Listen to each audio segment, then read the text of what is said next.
रामायण सती को अपारा प्रिय नाम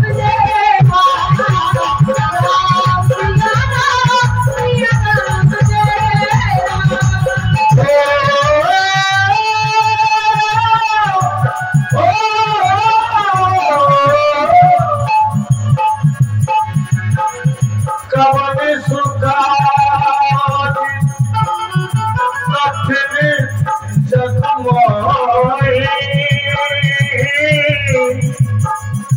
जो नहीं हुए साथ तुम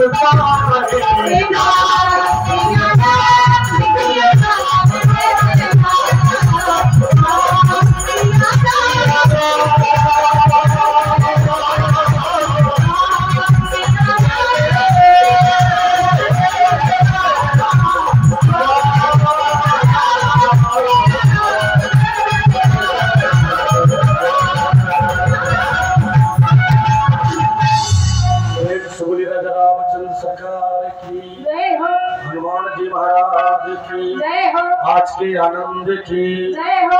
निवेदन करता हूँ हम छोटे बच्चों से जो कोई गलतियाँ हो गई हो, आदरणीय हमारे अध्यक्ष महोदय जी एवं जो लोग यहाँ पर उपस्थित हैं उनसे निवेदन है, प्रार्थना है कि उन गलतियों को ध्यान में न देते हुए हमें क्षमा करना।